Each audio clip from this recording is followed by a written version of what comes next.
And a good afternoon, everybody. This is indeed the Michael K. Show. We thank you for joining us on this Tuesday. It's October 14th. It's 2025. Me and you for the next two. That's the deal here on the Michael K. Show from 1 to 3.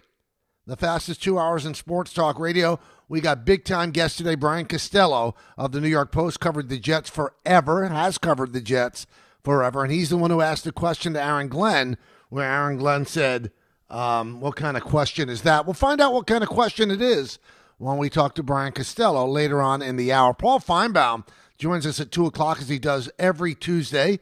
And a lot of stuff to ask him with the vacant job at Penn State. Who's going to get that job? A lot of coaches with jobs right now are said to be under consideration and just furthers the wild, wild west of college sports. Hope you're having a great day.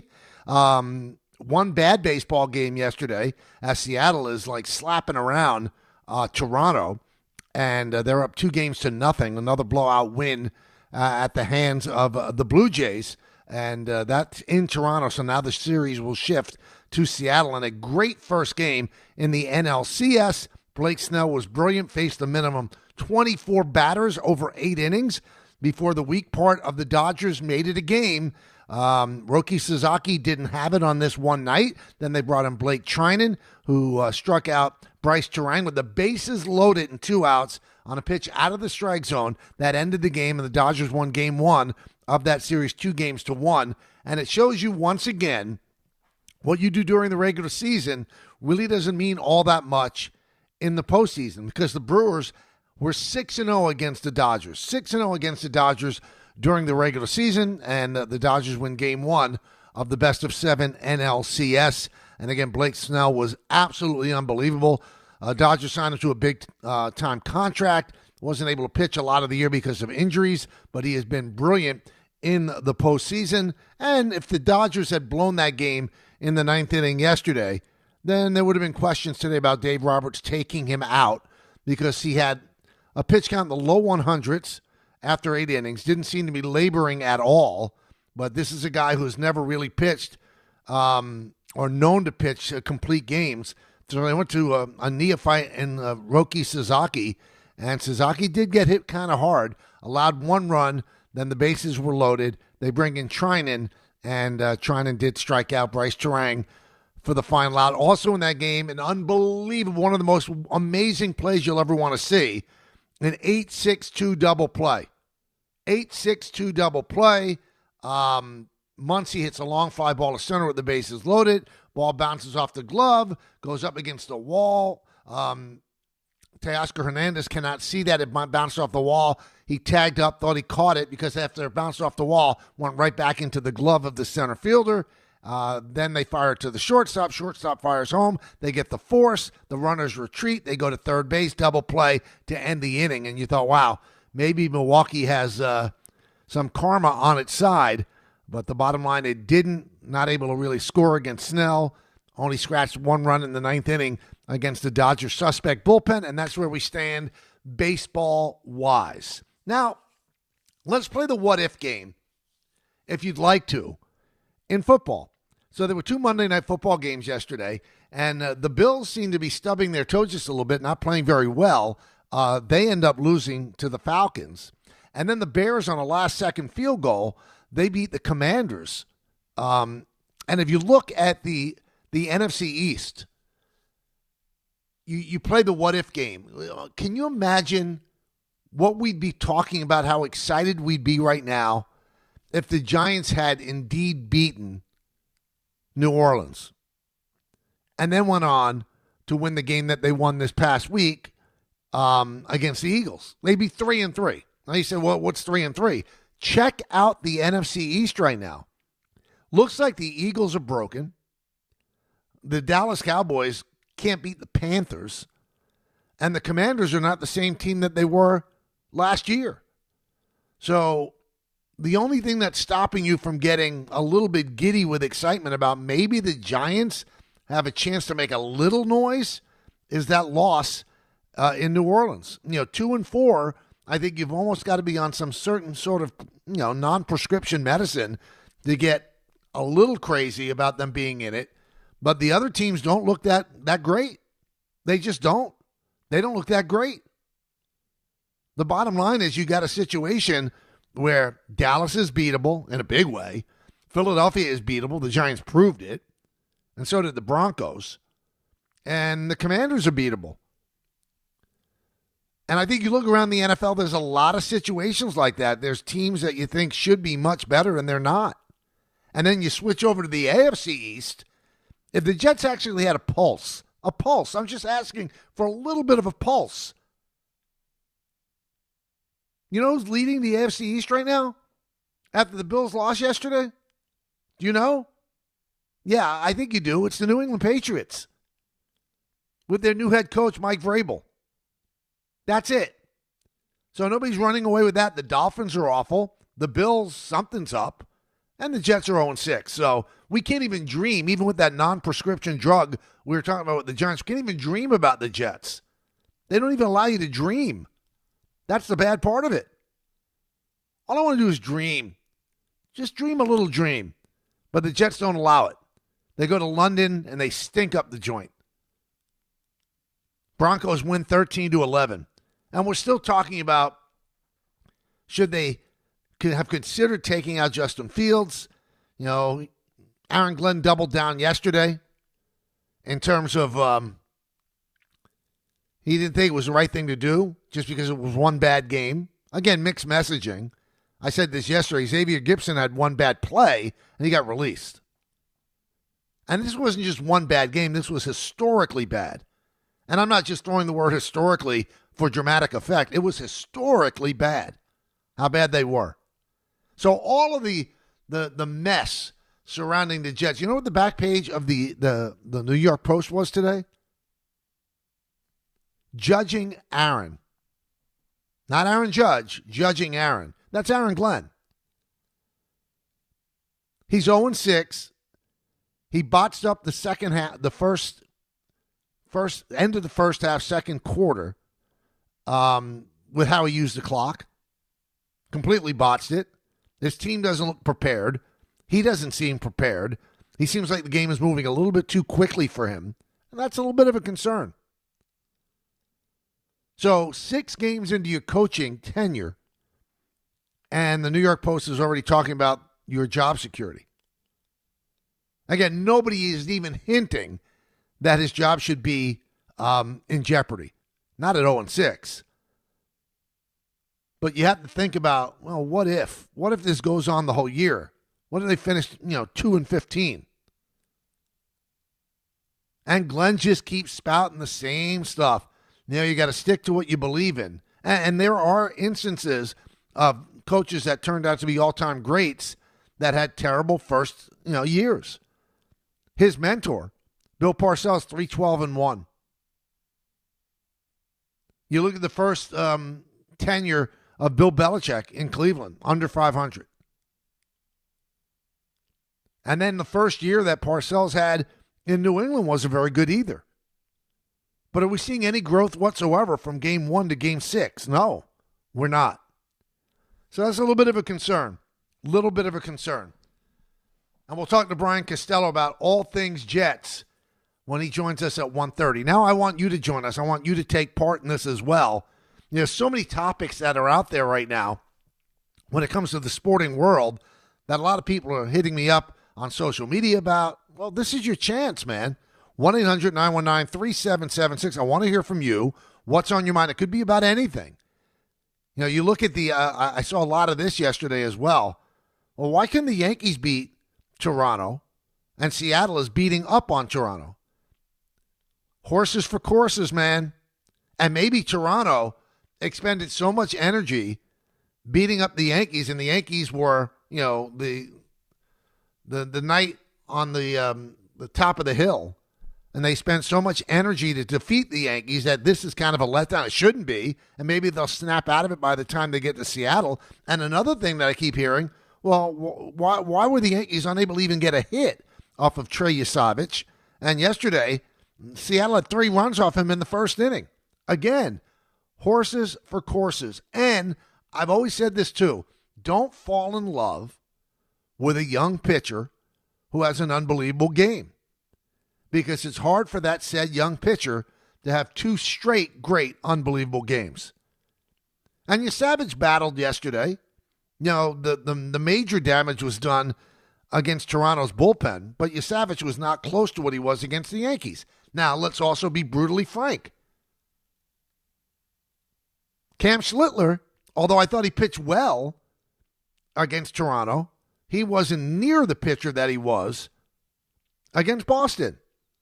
Because there's been one pitcher in the history of baseball that has been shut up, stop the presses, great, 2 games in a row, and that's Johnny Vandermeer. He actually pitched 2 no-hitters in a row. Now, you could be really good 2 games in a row, but great 2 games in a row. So Savage was great against the Yankees. He was not even close to great yesterday.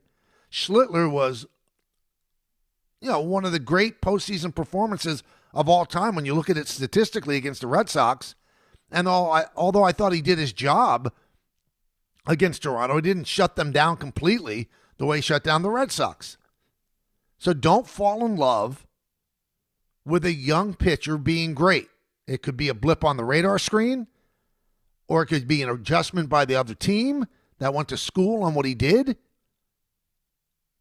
And then Savage, this is a problem that's happening in sports today too. And I wonder how it's going to be curbed. He had his press conference with the media before Game 1. And he talked about how he would wish that people would, lay off his family on social media and go, they went after them. And he said, just go after me. I'm the one that's in the spotlight. It's not them. They shouldn't be involved.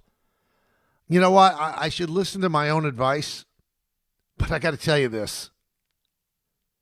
You got to stop reading social media. If you're a player where people are betting and so they let their ridiculousness get out of hand, what are you even engaging? I said this the other day. I think I said it yesterday about Cam Schlittler. Stop engaging on social media. Stop answering the trolls. And I'm going to tell you what, you could be the best guy in the world, best girl in the world, not having ever done anything wrong, never alienated anybody in the world. And if you go search on social media, you're going to find really nasty stuff about yourself and about your family and about your kids and about you and about your orientation, whatever the case may be, you're going to find it. And I know that that's what the young people keep score with. But once you become a Yankee and once you become a Blue Jay and you're pitching in the ALCS and you're Cam Schlittler and you're deep in the Yankee plans for the future, stop engaging with these lunatics. Stop reading it. What good does it do? Because the more you read, the more you'll find out, the nastier it'll get, and then it will affect you. And I could see, I watched that press conference with Savage. He was affected. You could see it really bothered him, what they said about his family. And it would bother anybody. In the old days, somebody would have to write a letter, find an address, get a stamp, and send it. Now it's so easy. Any lunatic can do it. And hiding behind the air of not even being discovered. Anonymity. So why would that even bother you? Now, if they put a name and a face to it, maybe it could bother you a little bit, and then you alert the authorities. But most of these people are eggs, or they have a picture of a cat or a dog. You're going to let that affect your life that much? Every single organization, in my opinion, should advise all of these young players, you got to stay off. You can't read the comments. You can't. It's not worth it. It's not worth it. Again, in this era of gambling, where people are probably betting their last dime because it's so available to bet right now, they get angry when they lose. Red Sox fans were angry at Schlittler because he grew up a Red Sox fan, and how dare he earn a living with the Yankees. It's like the old story when Don and I were working together and the Rangers backup job on radio opened up. And Don is a born and bred Devils fan. Born and bred. He has a Devils tattoo on his calf. I'm not talking out of school. He does. With 3 Stanley Cups on it. Bad choice by him, but he does have it. He said, well, what should I do? I said, what should you do? Take the Ranger gig. You're not a child anymore. Take the Ranger gig. Why wouldn't you? You're not little Don LaGreca sitting there in the Meadowlands watching the Devils. You're an adult now. You support a family. You take the Ranger job. And you know what? The sporting gods had his back because after doing a great job on the Rangers, this year he gets the Devils TV job, his dream job. Now, if he never took the Rangers job, he would have never gotten the Devils TV job. So these Boston fans that jump all over, Cam Schlittler for actually pitching for the Yankees, what? They would turn down a major league deal? Yankees drafted them, they'd retire and just, I don't know, go into some manual labor? Oh, I can't pitch for the Yankees. I'm a Red Sox fan. You got to let go of it sometime. So that's most of the hatred that's toward Schlittler, and he keeps engaging with them. It's only going to make it worse. And then with Yasavich, I'm sure Yankee fans were part of it as well because he shut them down and was a big part of them going home. Every single organization should get together with their team and say, this has to stop. There's other ways to sell your brand. Otherwise, have somebody that you trust or a professional run your social media. You do not look at mentions. It's only going to set you off. You see it all the time. 1-800-919-3776. Let's go to the phones. Let's go to Frank in Newark. Frank, start it off, babe. Hey, Mike. Thanks for having me on the show. You got it. I gotta say, when it comes to the Jets and Aaron Glenn, it's at some point, yes, he's a student of Parcells, and you would see things that, you would see his blueprint on the team. I mean, you would see the defensive blueprint, which the only time we saw it was last week. But other than that, it's like at some point, critical of his. You got a bad line. I think what Frank is trying to say that, the headline that I saw on my screen is that, he has no potential. I don't know if I'd say he has no potential. I'd say he hasn't shown much. But he has studied. He's been a coach on many levels in terms of assistant and then ascending to defensive coordinator on a team that turned out to be great, the Detroit Lions. Now, it's just a different gig when you move to that other seat. Is he up for it? Time will tell. So far, I don't think he's been good. Mike in Old Bridge. Mike. Hello, Mike. Hi, how are you? I'm a huge fan of the show. Sorry. So my thought is I think Glenn might be losing on purpose to get a higher draft pick and everything of that nature because he said he's spoken to Woody about all of this and they're all on board with the plan.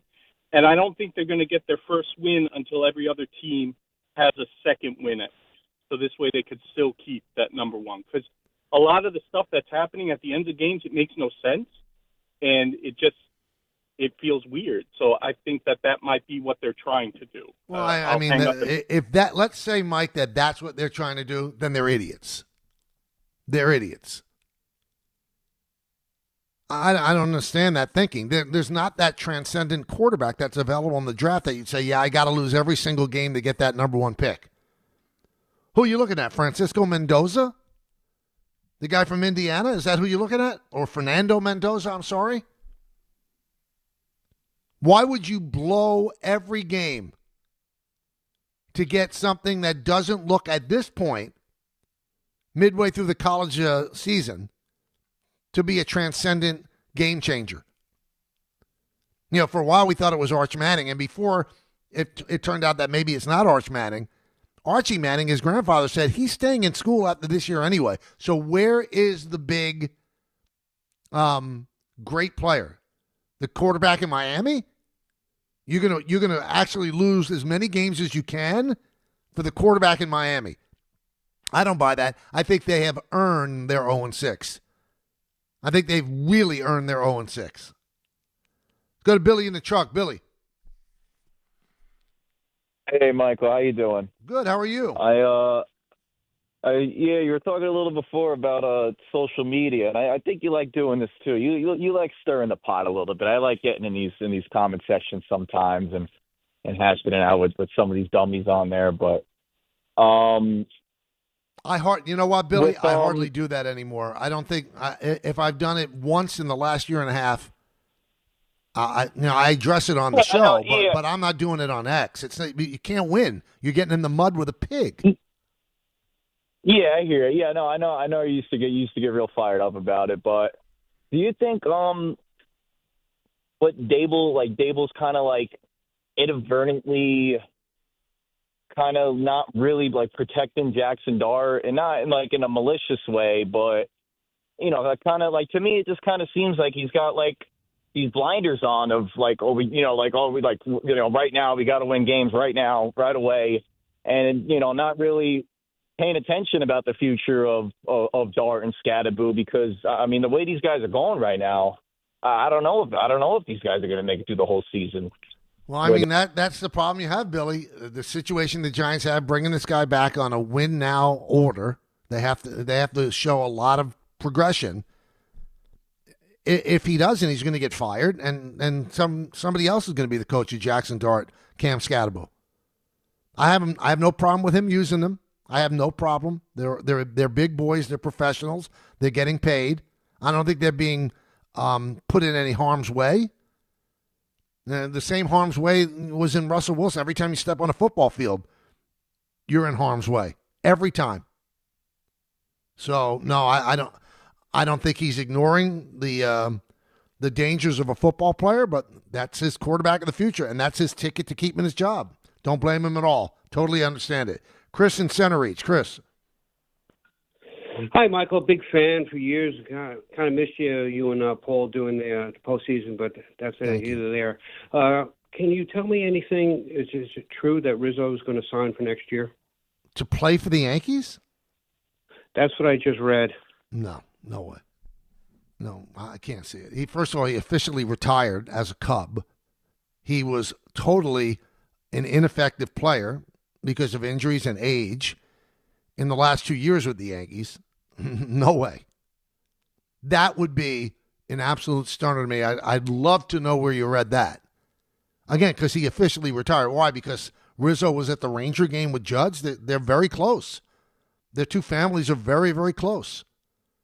But why would you bring back a guy who didn't play in 2025? What sense would that make? Not getting any younger. Ben Rice is your first baseman next year. So you wouldn't bring Rizzo in, another left-handed batter. You'd bring in a right-handed guy that maybe platoon at times with Rice. You never bring in Rizzo. That wouldn't make any sense. Dave in Westchester. Dave. Hey, how you doing, Mike? Good. How are you? I was just saying I'm doing pretty good. I'm still a little bit down and out, over the Yankees. Like I told everybody, Judge would eventually break out, and he did incredible. Just too bad what happened. I'm just about to get out of it now. But I was very, very happy to hear over and over again, A-Rod and Jeter, without coming out and saying the guy's name, because I believe this. I don't care what Susan Waldman says. I thoroughly believe that this is Cashman telling this guy, don't play Jism first game. Don't do this. Don't do that. Bring this guy in. Bring that guy in. I don't blame Boone at all. I think Boone is a good manager. I don't think he's bad or medium. I think he's good. I like him a lot. It's not his fault at all. I'm blaming Cashman on everything. I wanted to ask you a simple question. We all know he's never going to get let go. Cashman's there forever. Is there anything that you think may happen that they would ever let Cashman go? Or is it?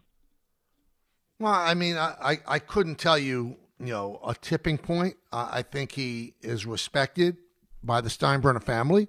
They know that every year they have a chance to win the World Series. They haven't done it since 2009, so that's a little bit of a fly in the ointment. In terms of, you blame Cashman totally. That's where it gets a little sticky with the Yankees. It really does. Because every time I've spoken to Aaron Boone, on the side, no cameras rolling, anything like that, he insists that he's making the decisions. And I believe it's collaborative. I don't believe he's totally making it on his own. Now, once it gets to the dugout, he probably is making it on his own. But then it becomes a case of semantics. He's making the decision based on information that's handed down from the front office, based on their reams of information. that they give him. The lanes for certain pitchers that will be most effective. So in this day and age in sports, it's hard to point the finger at a specific person and say it's their fault. I think that Aaron Boone deserves some of the blame. The front office deserves some of the blame. Because when you're collaborative, it's hard to say that's the reason. That's the reason. And when you say, will Cashman ever lose his job? Well, the way it's set up now, if Cashman ever lost his job, one of his lieutenants, like a Michael Fishman, who's been there forever as his right-hand guy, his analytics genius, would likely be in line to get the job. Or one of the other people that are heavy into analytics. It's just funny to me, and it seems like I sound like a broken record. If Boone ever lost his job, you'd get a clone of Boone. And if Cashman ever retired, you'd get another analytics-based guy. What do you think Andrew Friedman is running in L.A. with the Dodgers? That is an analytics-based team. You don't think that Dave Roberts is operating off a script? A collaborative script with the front office? Come on. Come on. Of course. Even the Brewers, right? The Brewers yesterday, they opened with an opener. You think Pat Murphy, an old-time guy who spent most of his career coaching in college, came up with, let's start an opener for an inning, and then we'll bring in Priester after that? No, it's dreamed up by people in the front office that have access to information. And then they suggested to Pat Murphy. And Pat Murphy bought in. Just like when the Yankees started Davey Garcia over Jay Happ in that playoff series. Boone could say it was his idea, that he made the decision, but I'm sure the idea came from up high. Now, what do you think of this?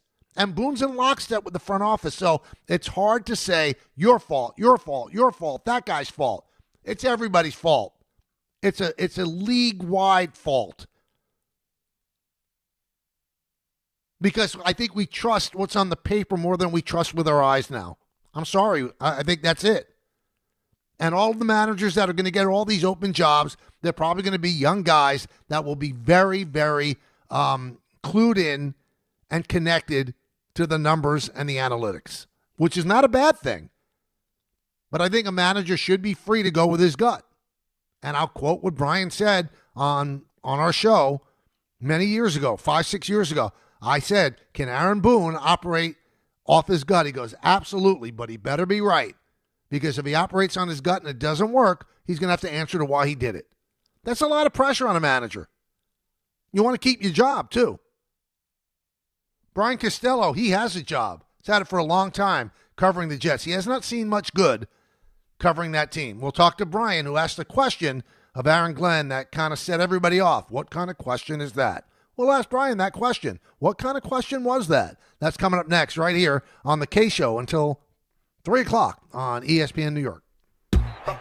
Bally Bet Sportsbook. Yo, Bally Bet stacked for football season. When it comes to sportsbook apps, it's undefeated. Bally Bet. Check out that brand new Parlay Zone. Here's the kickoff. Build your bets and place them right on your phone. What?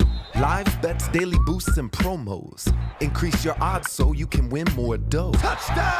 Bally Bet's the play. Make game day more fun and download it today. Must be 21 plus, New York only. Gambling problem? Call 1-877-8-HOPE-NY. Bally Bet Sportsbook and Casino. Download it. Did you know women account for 2/3 of all Americans living with Alzheimer's and 2/3 of all Alzheimer's family caregivers? Join the Alzheimer's Foundation of America at its Women Empowerment Forum on November 5th in Amityville to learn practical ways women can reduce their risk for Alzheimer's and enhance quality of life for themselves and their loved ones living with Alzheimer's. For more information or to register, visit alzfdn.org or call 866-232-8484.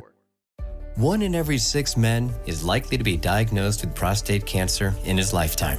That's why New York Presbyterian wants to remind men over 50 to book a prostate cancer screening. A simple blood test is all it takes. It could save your life. Screenings are available across New York City and Westchester at locations near you. Schedule your annual prostate cancer screening today at nyp.org/cancer screening. Stay amazing. New York Presbyterian. This is it. Shot clock winding down. Trailing by 2. When you can't miss the last shot, and neither can he. Don't take slow for an answer. Pastrello shoots. Didn't see it coming. Switch to Optimum Fiber, the fastest and most reliable fiber internet, starting at just $40 a month. Call 888-4OPTIMUM or visit Optimum.com today. What went through your head on the last shot? It all happened so fast. Optimum. Don't take slow for an answer. Terms apply. See Optimum.com for details. Dave Rothenberg here to tell you about my friends at Bathfitter. Now, they converted my kid's bathtub to a shower and did an incredible, really an unbelievable job. They offer all types of custom bath renovations, including their unique PermaFit solution for a watertight fit done in just one day. Durable and easy to clean with no demo or mess and lower cost than a standard replacement. And a lifetime guarantee. Right now, no money down, no payments, no interest until 2027. So start designing your bath today like we did at bathfitter.com. There's only one Bathfitter. Score a win this game day with Amazon Pickup, the MVP of package pickup. Need that new football jersey for the big matchup? With Amazon Pickup, you can collect your order from secure Amazon lockers or counters near you on your schedule. Whether you're running from work or home or straight to the tailgate, Amazon Pickup makes it easy and worry-free at no extra cost. Don't miss kickoff. Grab your gear and your packages when it works for you. Find your nearest Amazon Pickup location at amazon.com/pickupmvp. That's amazon.com/pickupmvp. Just printed from the Erie Canal Press, the most coveted ticket, New York Lottery's $1 million raffle, hath arrived. 15 fortunate souls shall come into the fortune of a millionaire. Translation, the $1 million raffle is here, and 15 winners are going to become millionaires. The New York Lottery commemorates 200 years of the Erie Canal with your best odds of winning $1 million. Limited tickets available. Ask your local retailer today. Please play responsibly. Must be 18 plus. Gambling problem? Call 1-877-8-HOPE-NY or text HOPE-NY. There are a lot of reasons why people buy at Ramsey Mazda. It's their selection, it's their customer service, and it's their savings. Lease a new 2025 Mazda CX-30 2.5S all-wheel drive for $159 for 33 months. Start shopping now at RamseyMazda.com. Choose wisely. Choose Ramsey Mazda. Call 833-853-2970 for details. VIN SM841631, MSRP $26,980, 0 security deposit, and 1031.25. Some people just know you can save money on car insurance by checking Allstate first. Like you know to check the weather first, before wearing face paint to the game. Bro, your Go Cats is dripping into your nachos. Oh, and now paint is in my eyes. Interception! Did you see that? No! Yeah, checking first is smart. So check Allstate first and see what you could save. You're in good hands with Allstate. Potential savings vary, including based on how you buy, subject to terms, conditions, and availability. Allstate North American Insurance Company and affiliates, Northbrook, Illinois. Rich Eisen here for Sonos, the speakers that bring every game to life in my own house. With studio quality sound, Sonos makes you feel like you're right there in the stadium. Whether you're cheering on your team, binging your favorite show, or listening to the hottest songs, Sonos fills every room with incredible sound. Setup is easy. Just plug in, open the Sonos app, and you're ready to go. Want stadium quality sound at home just like me? Because I love Sonos. You will too. Explore soundbars, speakers, and more at Sonos.com. Sonos. They look as good as they sound. All right, welcome back to the show, everybody. Yesterday, we were really dissecting the Jets losing to the Broncos 13-11, an all-time poor performance by their quarterback and also by their coach. And after the game in London, Brian Costello of the New York Post asked the question, would you consider changing quarterbacks? To which Aaron Glenn said, what kind of question is that? I thought it was a great question. I thought it was a legitimate question. It wasn't a question that was trying to stir it up. It's a legitimate question when somebody performs as poorly as Justin Fields. So I said, let's give a voice to the man who asked that question, Brian Costello, who's covered the Jets forever for the New York Post, and Brian joins us now. Hi, Brian. How you doing? I'm good, Michael. How are you? I'm doing fine. What kind of question was that, Brian? Yeah, Michael, I thought it was a question every Jets fan watching that game back home, or those that made the trip over to London, those poor souls who spent their money to go to that game, was wondering, watching the way Justin Fields played and, negative 10 net passing yards is the all-time worst in Jets history. And when you have an all-time worst in Jets history, that's a mouthful because there's been some bad football played through the years. So, I thought it was a question probably everybody was wondering at home. So, what do you think is behind Fields' poor performance on Sunday? Is it because he didn't get rid of the ball? Is it what Tippmann is saying that, we didn't give him enough time? I thought he had enough time. He just doesn't release the ball. What's your take? Yeah, I think he has to take more chances, Michael. To me, he's playing safe, and I'm not sure if he's being coached that way or if that's just in his mind. But, guys are not running wide open, but that doesn't happen in the NFL. And this isn't Ohio State, right, where guys are going to be running wide open in the backfield many games. You kind of have to take some chances, and you got to give your guys a chance to win. And Garrett Wilson can win 50-50 balls. I just think he's not doing that. He seems timid. He had 0 interceptions, Michael, and you think that'd be something you'd celebrate after 6 games. But to me, it's because he's not taking any chances. And I think you can live with an interception or 2 if he's pushing the ball down the field. Their longest play of the game was 11 yards. Like, that's inconceivable. 11 yards is the longest play of the game. So to me, he's got to push it down the field. Guys have to get open. I don't think guys are running wide open for him, but I do think he needs to take more chances, and I think he needs some help from the offense coordinator. It staggers me why there wasn't a screen pass called in this game. The Broncos are going to be an aggressive, attacking defense. Throw the ball to Breece Hall on a screen, see if you can do some stuff. Breece Hall had no targets in the game.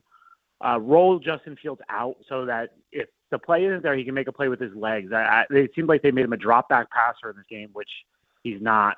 So I think there's a lot of reasons, but definitely he has to get rid of the ball quicker, Michael. I think that's at the top of the list, but I think there's ways the Jets can help him.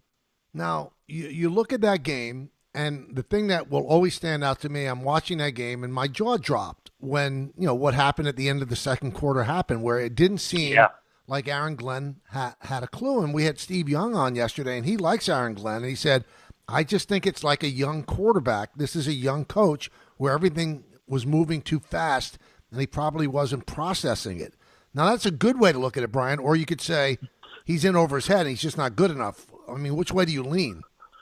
Yeah, I'm not going to say he's in over his head and he's not good enough. It's 6 games. Right. But I do kind of agree with that assessment. I don't think he knew what he wanted to do at the end of the half, Michael, because it's weird. The whole sequence was weird. They got the first down, right? And that's always what you're taught in the 2-minute drill is get the first down and then go from there, right? And so they get the first down right before the 2-minute warning, and then they come out and run the ball. And it's like, okay, well, what are you doing? And then they get a 4th and 1, and they call a fake punt. And, Michael, how that fake punt worked, I'll never know. Because if you look at it, the entire starting offensive line was in the game, so including the center. Like, the long snapper wasn't in the game. So the Broncos knew what was coming, and they get it there. So you convert the fake punt. Okay, let's go. Now you're going to go. Push it. And they were just kind of hanging around and taking their time, and then he lets the clock run out. He admitted yesterday he probably should have tried a Hail Mary. I think you try to get in position to kick a field goal, and then if you don't do that, you try Hail Mary. But it's weird. I'm not one to blast the coach a lot, Michael. I'm a player's guy. I think players control this game a lot more than the coaches, but that was really a poor job by Aaron Glenn, and it was kind of shocking to watch. He seems so sure of himself, though. Do you think that he's kind of doubting himself a little bit privately? Because publicly, he doesn't budge. He keeps talking about what Parcells has said, stay the course. All of his mentors stay the course. I mean, you would think there has to be some modicum of doubt in there after you go 0-6. Maybe briefly, I gotta think there's a moment after these games where he's shaking his head. But at heart, remember who this guy is, Michael. He's a guy who played cornerback in the NFL for 15 years. That's a position you can't play if you're not confident, right? Mm-hmm. It's like closers in baseball when you cover it. Like they if you lose your confidence, you can no longer play that position. And so that's who he is. And I think he's a really confident guy, and I think that's what he feels like is his strength, is that confidence and self-belief. And I think he truly believes he's going to turn this around. Now, like I said, I'm sure there's moments after these games where he's shaking his head and going, oh, my God, like this is worse than I thought. And I've covered a lot of Jets coaches. Like you said, I covered the Jets forever. I've been around a lot of these situations.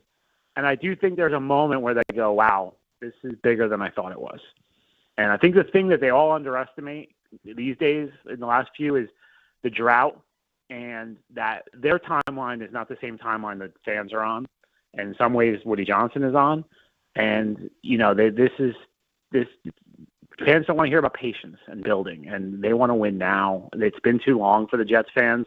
So I think it's hard for these guys when they come in. And for Aaron Glenn, it's been 6 games. But for the guy who's spending his money on the Jets and maybe has season tickets or maybe buys their kids jerseys, players that he sees traded away in 2 years, this has been 15 years of bad football now. And I think that's tough to take. Now, this is a different sport than it used to be. As you said, Brian, when you got hired, you usually had about 5 years to turn it around. What's happening, on the other side of the stadium, the Giants are actually giving Shane and Dable a little time to get this done. But, you see Brian Callahan gets fired, 5 games into a second season. So I don't think people get those 5 years anymore. And we're getting a lot of Jet fan calls saying, they should get rid of Glenn now, which I think is folly. But do you think there's a possibility that Woody could lose patience and it could be a one and done? I think it'd have to be like a 0-17, 1-16 situation, which isn't off the table right now, obviously. They haven't won a game, but I don't think that's going to happen. I think he's getting a lot of money, Michael. So I think there's a financial component of this, of Woody Johnson eating 4 years of a contract and also all the staff and all that money. So I think that, you can't just dismiss that. But, you're right. I mean, because I remember this with Gase. I'm sure you remember this because you were doing Monday shows with him at this time. Mm-hmm. There were people who wanted Gase fired in that first season. And I thought it was crazy then to say even after 1 year, because at that time it was very, very rare for a guy to get fired after 1 year.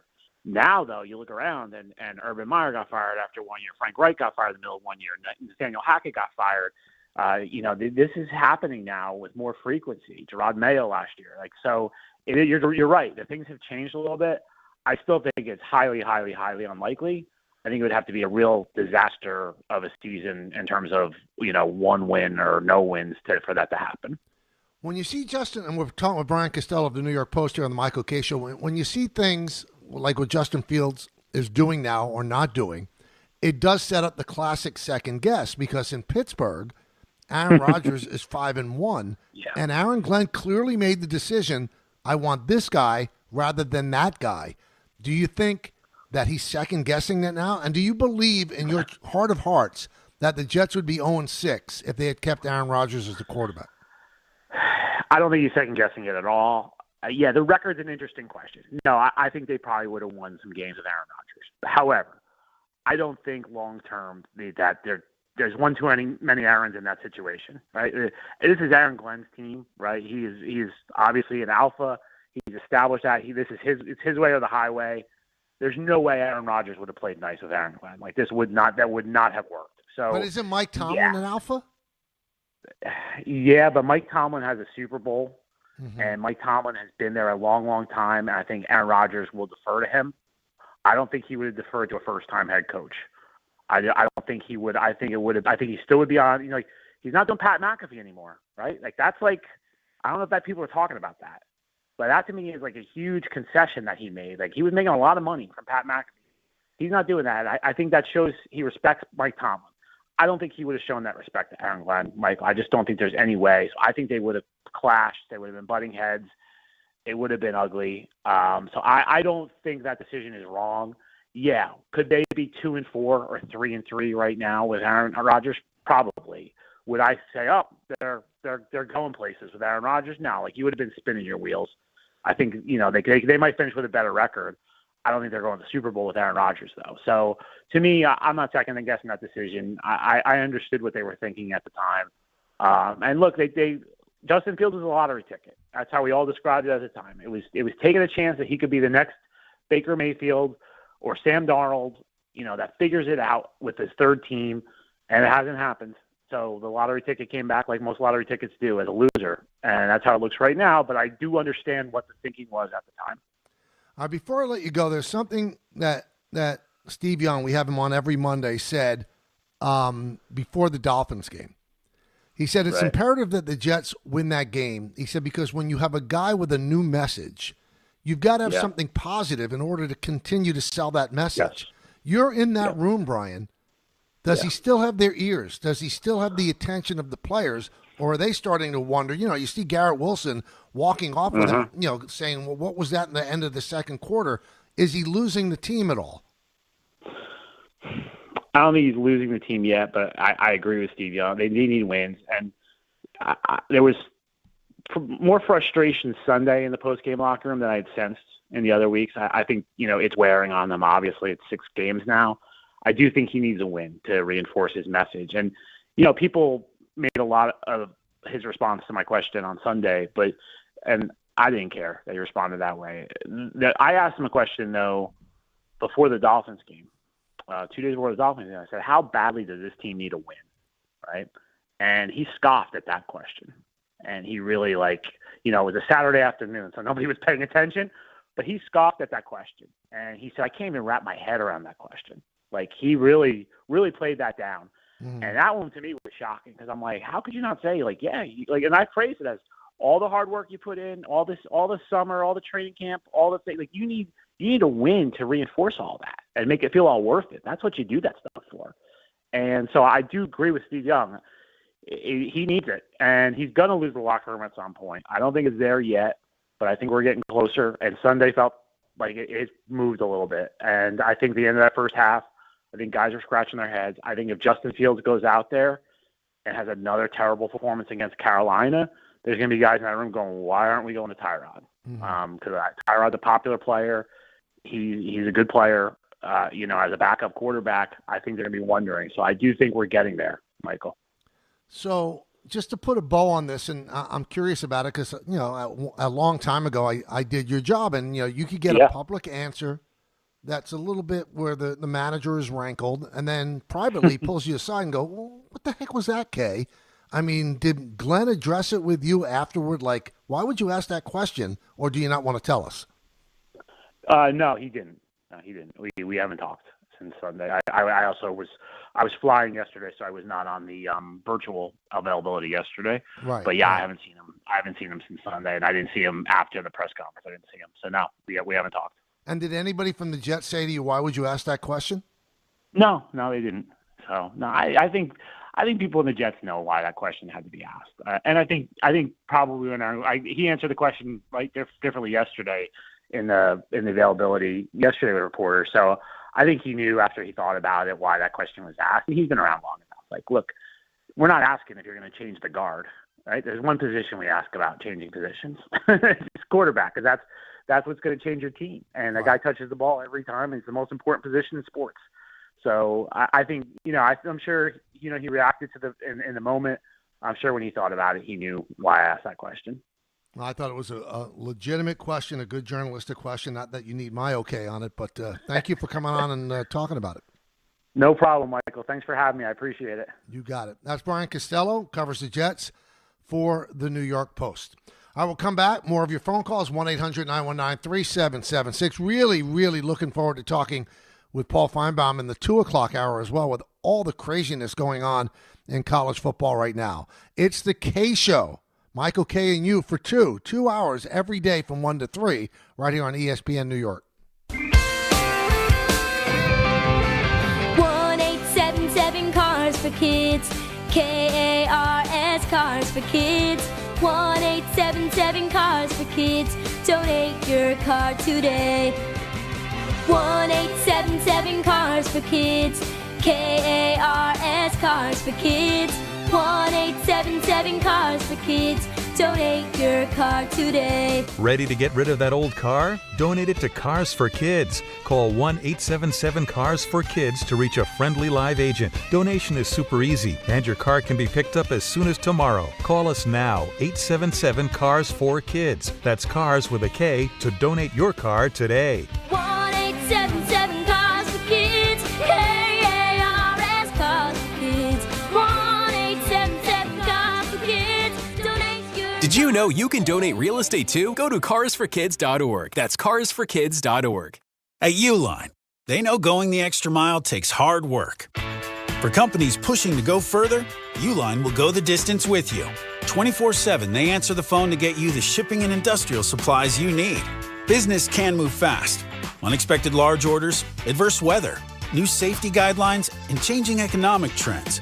Uline works hard keeping 41,000 items ready to ship, minimizing detours on your way to the extra mile.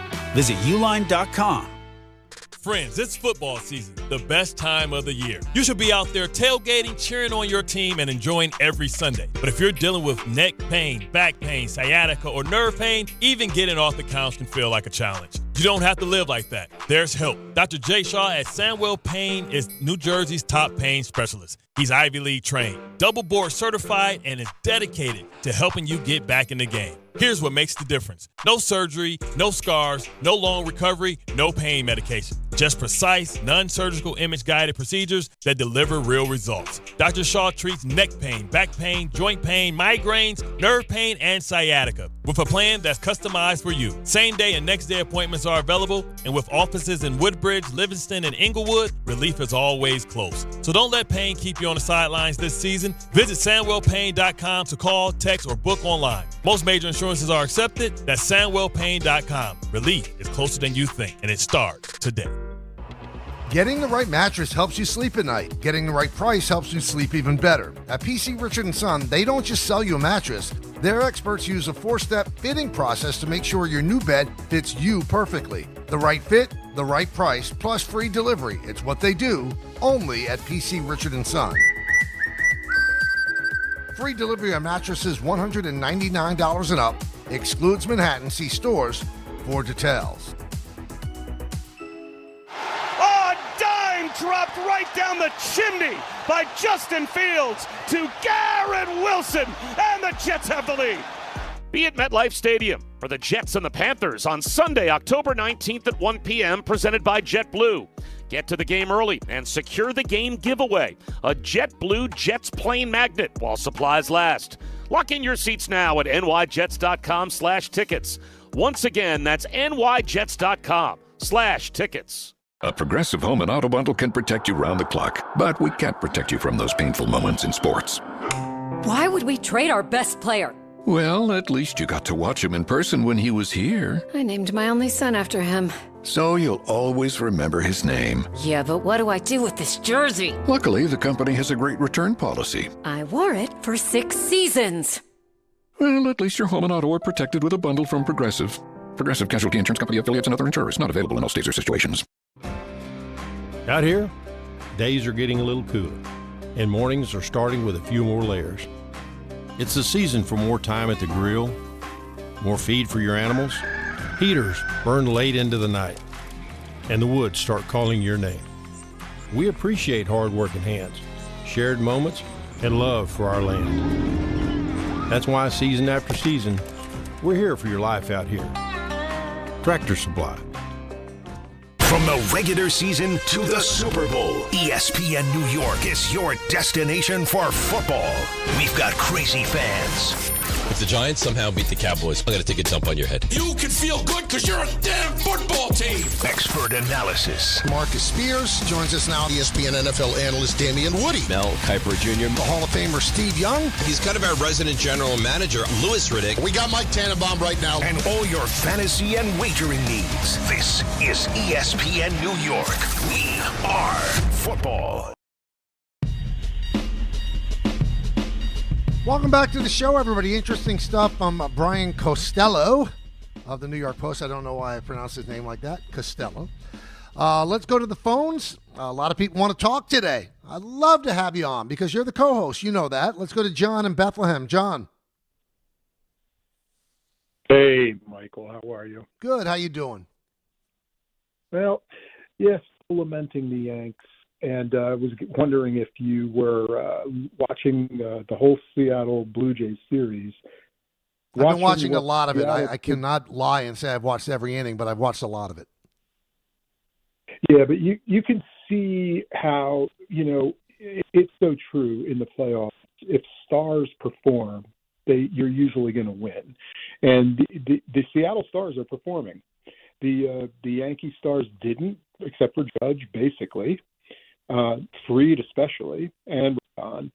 And you can see how Seattle, the Blue Jays could be had. I mean, it wasn't, and you can see how guys like Ernie Clement, who were hitting over 600 against the Yankees, are now struggling. If your pitchers and your hitters play to their potential, it's it's a different ballgame, obviously. The other thing I wanted to mention, and I want you to comment on what I just said too, because I'd be interested in your opinion. You said something earlier about Brian Cashman saying to Boone, he better be right about his decisions. Mm-hmm. Doesn't His gut Hal decisions. say that about Brian? Doesn't Hal say, you better be right about what you're doing?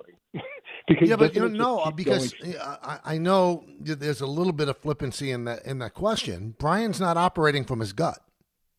Brian's operating from hard and fast numbers. That's how they make decisions. So you don't have to call him on the carpet when a decision doesn't go right. The numbers say that was the decision to make, so it's hard to argue with the numbers. What Brian was saying about Boone, yeah, he could make a decision by his gut, but it better be right because he's going against all the hard-earned numbers that we put together. And we don't do that as an exercise in futility. We do that so it can be used. And if it's not used and it doesn't work, they want to know why. So no, I don't think Hal ever has to really question Brian. Brian's not doing anything by the gut. I can assure you he's not a gut guy. He's an information-based guy. So it's easy for Hal to know why that decision was made. Let's go to Mike in Connecticut. Mike. Hi, Mike. Thanks for Hello, taking Mike. the call. I appreciate it. You got it. Hi. So I've been reading already the who would you rather have has started of Cody Bellinger versus Kyle Tucker. I was interested to hear what your opinion was on the who do you think is a better fit. I think Bellinger is the better versatile defender, maybe gives a little bit less with the bat. Tucker doesn't seem like he fits super well outside of offensively, so I think we'd be reverting back to 2024, no fundamentals, no defense Yankees. My second question is, do you think there's a young player from this team that will be like a surprise, maybe trade piece in the offseason? Maybe they decide to move on from like a Dominguez, Rice, one of the young starting pitchers that we have, since there's so many pitchers right now. So I'm just interested to see what you think. Well, I would think, Mike, that the young player that I could see being dealt would be Louis Seal. I think he's lost some favor because of his inability to throw strikes. And really, honestly, since the All-Star break of last year, 2024, he has not been the same player he was for the first half. So I could see them selling at somewhat of a high, not as high as it was in 2024, but he hasn't crashed. And the Yankees do have a lot of pitching depth. And it'll get better when Cole gets back in May or June and Schmidt gets back maybe in August or September. And they've got a lot of young kids coming as well. So I could see that maybe happening. And they have a lot of youngsters coming up through the system. So maybe one of them could be dealt. And if they sign a Bellinger and they sign a Grisham back, then really there is no place for Jason Dominguez. There's just not. So maybe they would consider that, although I don't think they want to trade him. I could see them trading Spencer Jones.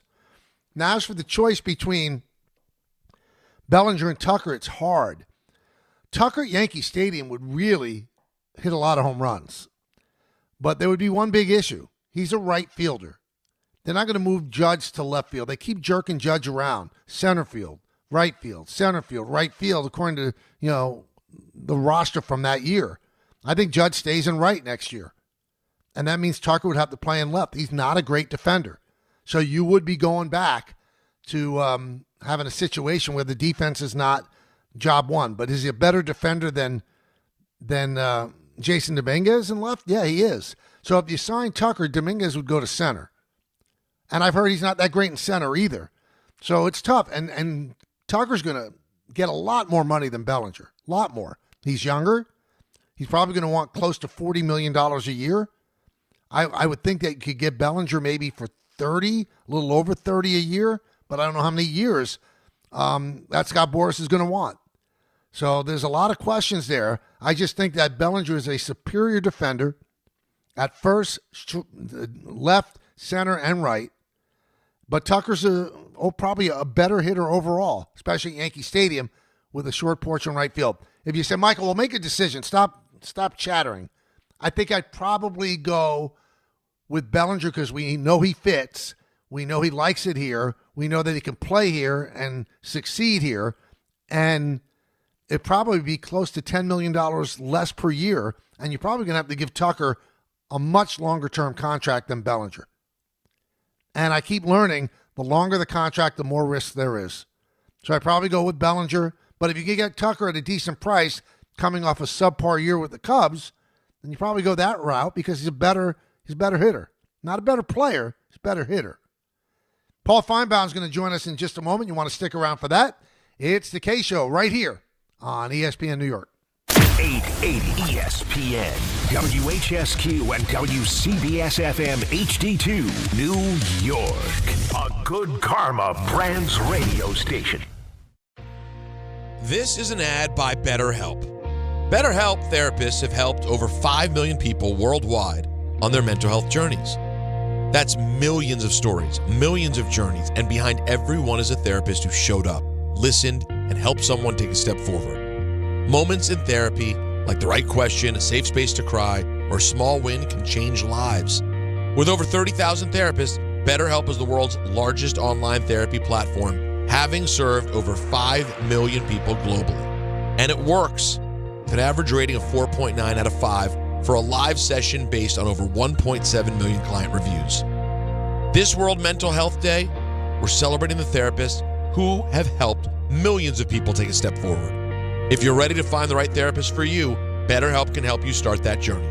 Our fans get 10% off their first month at BetterHelp.com/timeout. That's BetterHelp.com/timeout. Paul Murray to the net. Score! The New York Islanders are back in action with a brand new theme night schedule you won't want to miss.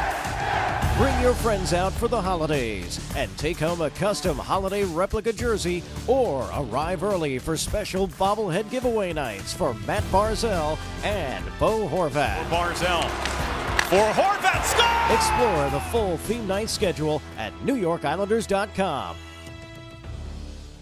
Just printed from the Erie Canal Press, the most coveted ticket, New York Lottery's $1 million raffle, hath arrived. 15 fortunate souls shall come into the fortune of a millionaire.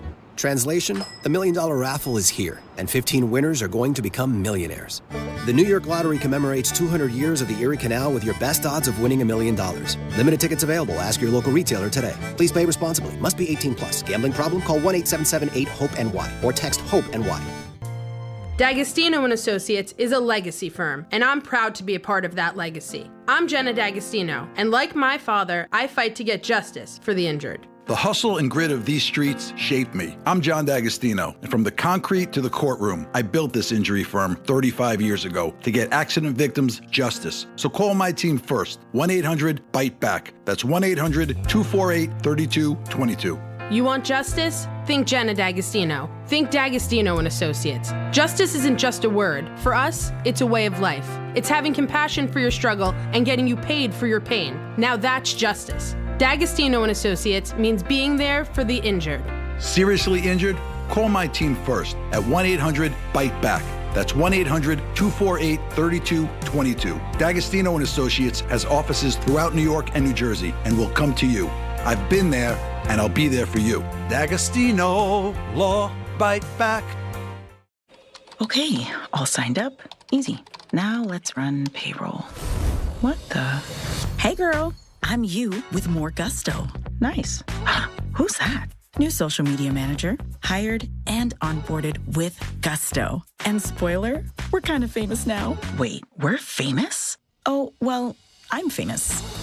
Payroll, benefits, and HR. Designed and built for small businesses. Choose a future with gusto.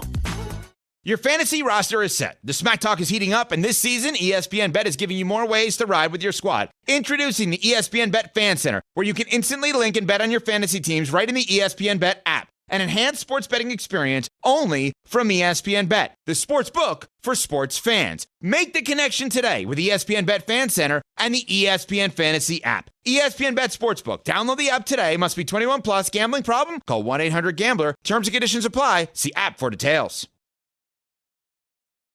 Welcome back to the show. K and U for 2 hours every day from 1 to 3. And every Tuesday at this time, get a chance to talk to Paul Feinbaum. Time now for the Paul Feinbaum Report, brought to you by Bet365. I've really been looking forward to talk to Paul because there's so much going on in the world of college sports, and he joins us now on the show. Hey, Paul, how you doing? Paul? Yeah, I'm sorry, Mike. For some reason, I think I lost you for a second, but you are right. The news from Penn State this week was absolutely staggering. I mean, Penn State has been dealt with bigger tragedies, obviously, with Joe Paterno, but I have never seen a coach 3 weeks ago be number 2 in the country and literally be fired as a result in the end. So what happened, though? I mean, because he's always been able to beat the bad teams, and then he has 2 losses against teams that I think he was 20 or more point favorites, and the last one was to Northwestern. What happened ultimately was there was just a complete and total back and James Franklin, and it's been building for some time. Obviously, the continual loss top 10, top 20. We're having a hard time with Paul's line, so we'll try to get him back because obviously there's so much stuff I want to talk to him about, but he keeps cutting in and out. What we're hitting on right now is the James Franklin situation, with so much money left on his contract, and Penn State decides to get rid of him. Now Penn State's a pretty prime job, and we've heard so many names that are out there in terms of who they would try to get in, and obviously they could spend a lot of money because, there's different reports out there, but they spent like $50 some odd million to buy him out. That's how badly they wanted him out of there.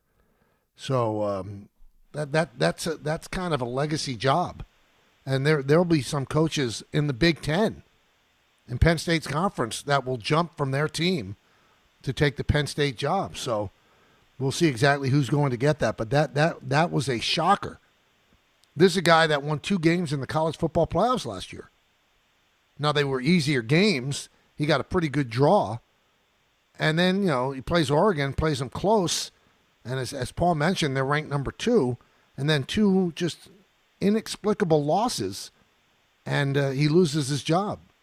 The people at Penn State just finally lost patience. Now, let me ask my producer, Ray, do we have Paul back? Okay. I think so. Paul, yeah, Michael, I'm here. So I'm talking about the Franklin situation, and I lost you when I asked you, how could he lose to the 2 teams he just lost to? Yeah, so, I mean, just think about this. 3 weeks ago, he faced Oregon. He was the number 2 team in the country. He lost that game in double overtime. And then he went out and lost to UCLA and obviously lost to Northwestern. And what happened was, and I don't think I've really ever seen this before in any other sport, where the bottom just fell out and there was no stopping it. I mean, I talked to fans that were at State College on Saturday. I mean, they were literally booing him off the field. And I think the administration came to a conclusion that, yes, $49 million is a lot of money, but the damage had been done and there was no turning it back. They were going to lose players. And what's even worse is that James Franklin went to the administration and said, we have to go all in. We can't let Ohio State continue to do this. So they went after and hired Jim Knowles, the Ohio State defensive coordinator, who was the national champion last year. They went out into the portal and brought in multiple players at a very high price. And when it flopped, the conclusion was, we went out and gave this guy everything we wanted, and he still can't get it done. So it just became a mushroom cloud of the likes we have never seen before, and he was gone. It's the new world of college football, where you don't get a couple of years to turn it around. You basically, in this case, you got a couple of weeks. All right. So from what I read, Paul, he has a duty to mitigate clause. So he gets the $49 million, but he has to look for a job. What exactly does that mean in layman's terms? Well, I mean, I think it basically means you just can't go to the beach. And I think as long as you get the money, I mean, he is probably hireable. Not at the time. I mean, he's been damaged. 2 years ago, 3 years ago, I think he was considering the USC job, and that's how he was able to get this ridiculous buyout and new contract. That's just the way. Yeah, you basically have. It's a little different. It's not totally different than baseball, but you have about 3 agents who control the entire market, and they leverage. I mean, these athletic directors are not like billion-dollar owners. I mean, they are state employees who sometimes don't know what they're doing. So who's going to get this job? Who do you think some of the candidates are? Because, bottom line, Paul, it's still a pretty prestigious job. I think the most interesting name is Matt Rule. Now, Matt Rule, who bombed at the Carolina Panthers, we all know that. He's done okay at Nebraska. They're 5-6-1 this year. But the most interesting thing is he played at Penn State. He also worked for the current athletic director, Pat Kraft, at Temple. He was fantastic at Temple. By the way, nobody's been fantastic at Temple for a very long time. But he beat some SEC teams. He beat some other teams. And they are also best friends. Now, that doesn't always automatically mean you get the job because your best friend is the AD, but it can hurt. The other name to consider is Curt Cignetti, who did the unthinkable the other day for Indiana, and they went out and beat Oregon at Oregon. So those are the two to watch. I think another thing to keep in mind is that, some of the usual suspects, the big names, you probably want to hire somebody that's not in the playoffs, because that means if you hire a top line coach, he may not be free until the middle of January, and that can really hurt you in college football. I'm reading Marcus Freeman. Would he leave ND for this job? Maybe.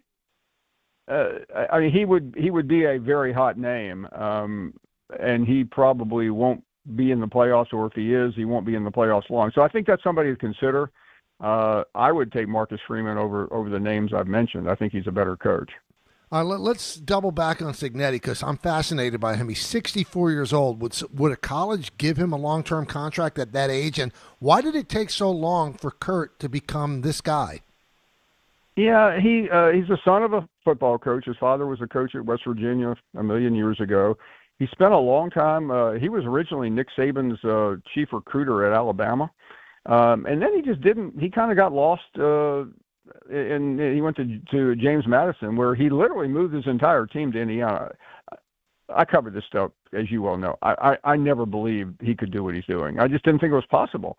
And what he did the other day was gobsmacking. So he's possible. I mean, he's the hottest name right now, but I would think Matt Rule or Marcus Freeman or someone else would probably be a better. I mean, I'm just not sure. Even though he's coaching in Pennsylvania, I don't know why that matters, but some schools are very provincial, and I think Penn State would be in that group. Do you think his age plays against him? Not entirely. I mean, Nick Saban retired at 73. He won a couple of national championships in his late 60s. It's not ideal. Now, this is coming from somebody who's older than him, it's not perfect. But I think he would. You don't look at these jobs long term anymore because of the pressure. So, if they could get 5 to 6, 7 years out of him, it would be an upgrade over what they had until Sunday.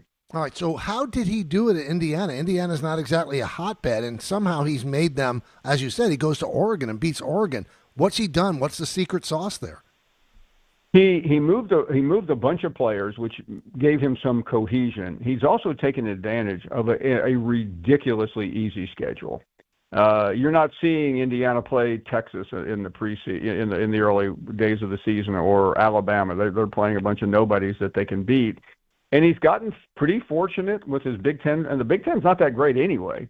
He's got a bunch of Michigan States and Marylands and Rutgers on the schedule, as opposed to having to deal. I mean, he has Ohio. I think he had Ohio State last year, and they lost badly. I mean, they lost every meaningful game they had last year, but that was all erased by the Oregon win. So, we talked. It's so fluid. It seems, the changing of people's thoughts. Kalen DeBoer was gone when we talked 2 or 3 weeks ago. Now it looks absolutely. like they righted the ship. What has he done?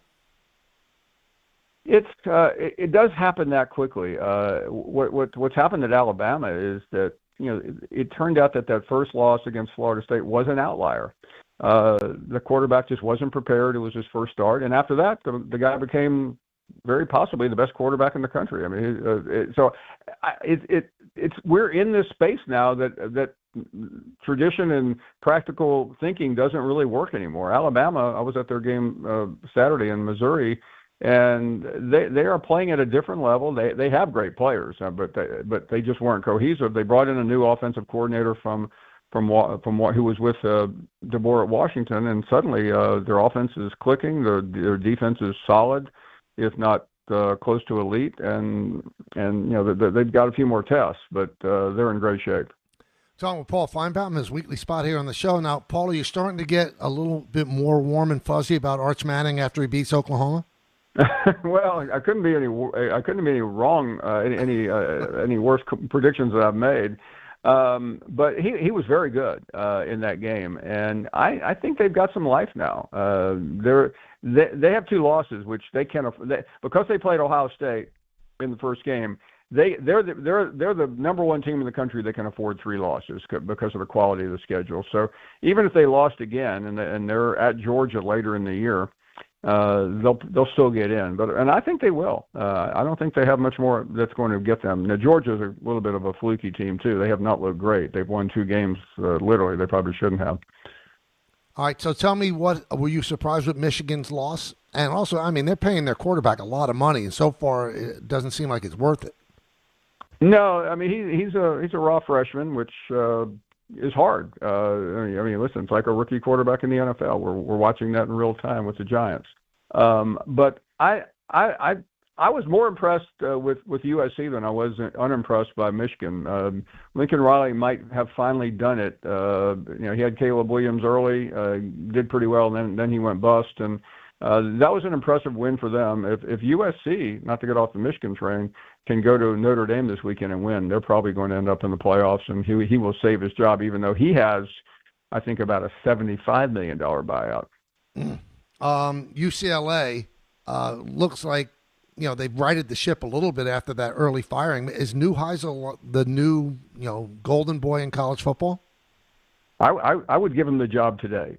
He's done something that the previous coach didn't do. He's infused energy into the program. They're fun to watch, and they have a pretty good quarterback. Remember, their starting quarterback took Tennessee to the playoffs last year. Good stuff, Paul, as always. I thank you for coming on. Enjoyed it. Thank you, Michael. All right, have a good rest of your day. That was the Paul Feinbaum Report, brought to you by Bet365. Whatever the moment, it's never ordinary at Bet365. So interesting stuff there going on in college football. Arch Manning seems like he's righted the ship. He had a pretty good game against Oklahoma. That was a game that they had to win, and they did. And the Penn State story, I mean, just think about it. Just think about it. This is a state school. And they're giving $49 million to a guy to go away. And you see the money that like a school like Rutgers spends. These are state schools. And I know that the athletic budget is different than the rest of the budgets. I get that. But optically, it's a bad look. I mean, schools are like charging, almost ridiculous amounts of money for tuition. And then you see this kind of money just wasted, set on fire. Because you fired the football coach because he doesn't win enough big games for you. So I understand the 2 losses that he's had in a row, awful. I get it. But the guy has usually won double-digit games every single year. And then a state school that you would think that the money is probably not that easy to come by, $49 million to go away. To go away. I wonder if somebody would pay me $49 million to go away. Hey, Game Time is brought to you by Tullamore Dew Irish Whiskey, because when it's game time, it's Tully time. 7 p.m., the Rangers will host the Oilers at Madison Square Garden. See if they could score at the Garden. Coverage begins at 6:30 p.m. right here on ESPN New York. And at 8 p.m., NLCS Game 2 with the Brewers hosting the Dodgers. Full coverage can be heard on 1050 ESPN beginning at 7:30 p.m. That game will be on TNT.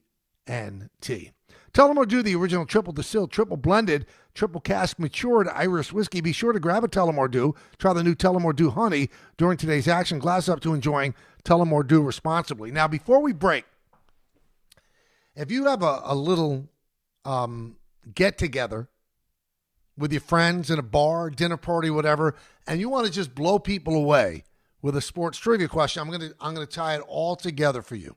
All right? So on this date in 1976, Chris Chambliss hit a home run in the bottom of the 9th inning against the Kansas City Royals' Mark Littell to get the Yankees back into the World Series for the first time since 1964. And it was the first World Series appearance for George Steinbrenner as the owner. He bought the team in 1973. You've all seen the video. You've seen the craziness that went on at Yankee Stadium. But do you know, anybody out there within the sound of my voice, do you have any idea who was on deck for the Yankees when Chris Chambliss hit that? I guess they didn't call it a walk-off home run then. It has since now been added to the sports vernacular that it is a walk-off, like yesterday's kick in the Commanders game was considered a walk-off win for the Bears. So what's it about? Who was on deck when Chris Chambliss hit that home run leading off the bottom of the ninth inning against Mark Littell? Also, you guys have listened to this show. You listen to me on the radio for 23, 24 years. You probably know I'm not that high on steppage. Please, at some point in your life, go to YouTube and listen to the call by Keith Jackson on ABC of the Chambliss home run. And the amount of steppage by Howard Cosell, unbelievable. And the ball was not clearly out. It just evaded the leaping try of Hal McRae, the right fielder for the Royals. Just evaded it. And when the ball was hit, Cosell just stepped all over Keith Jackson. It's gone. And he went into the whole spiel. The New York Yankees have, won the American League pennant. You got to hear it, but it's just an incredible amount of steppage. Now, here's where I tie it all together, where you get to be the smartest guy at the cocktail hour, or gal. The person who was on deck for the Yankees because of previous pinch hitting earlier in the game was Sandy Alomar Jr. Check that. Sandy Alomar Sr. And another little tidbit, Sandy Alomar Sr. wore number 2, which later became the number of Derek Jeter and will never be worn again. And I say bring it all together because yesterday Sandy Alomar Sr.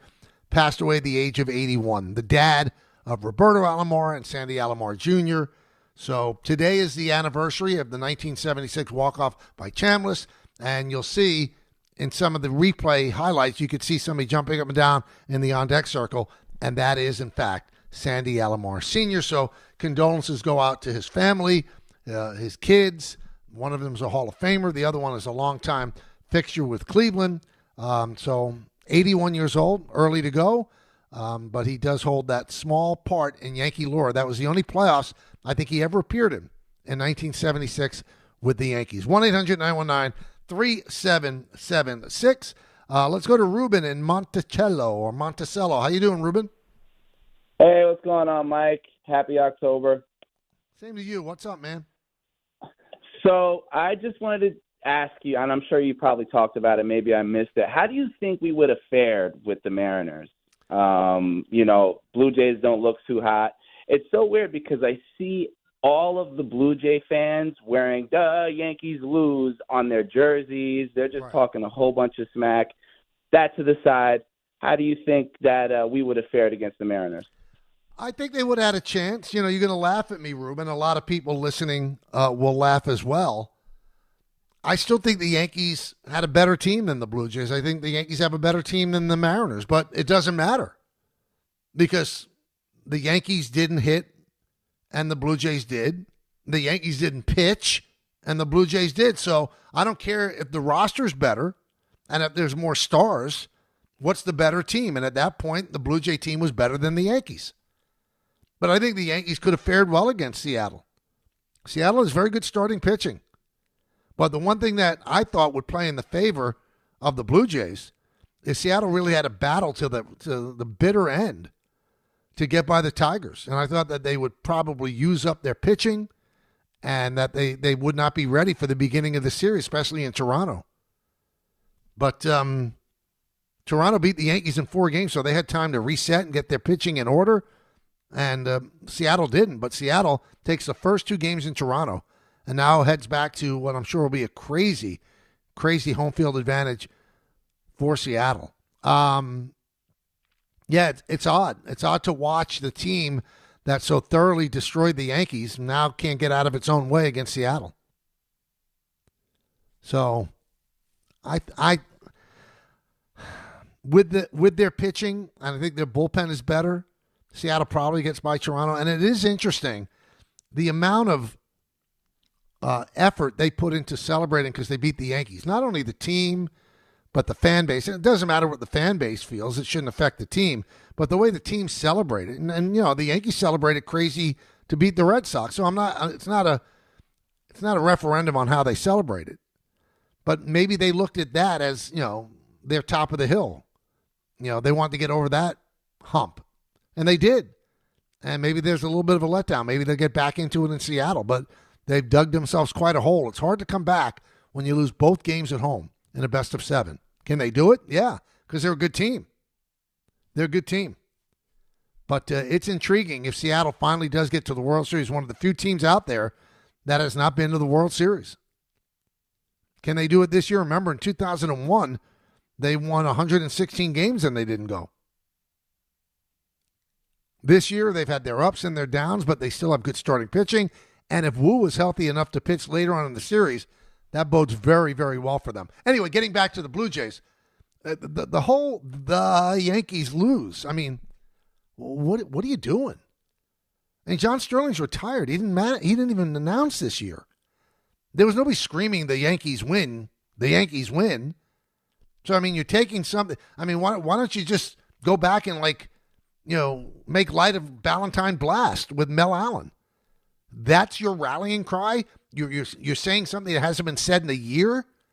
Because the guy who said it has been retired for a year? It doesn't make sense that that's what you're hanging on the rim about, but whatever makes you happy. And I understand, to the victors go the spoils. They had a wild celebration at Yankee Stadium. They played New York, because that's blaring in the ears of teams that lose. So this is their way to get back. Listen, you get to do whatever you want to do because you won. But the whole with David Ortiz and Vlad Guerrero, the Yankees lose, kind of silly. Really. I mean, it'd be more applicable to, hey, I mean, that's Dave Sims, right? Or if you want to, wave to the Yankees, say, see ya. But you're digging out something that hasn't been said in a full year. Odd. But again, to the victors go the spoils. They could say what they want, and that seems to be a big T-shirt seller in Toronto. The Yankees lose. Go for it. Enjoy yourself. Again, you won. You can do what you want. 1-800-919-3776. We'll take more of your phone calls when we get back. It's me and you for 2 hours every day from 1 to 3 right here on ESPN New York. Listen up, football fans.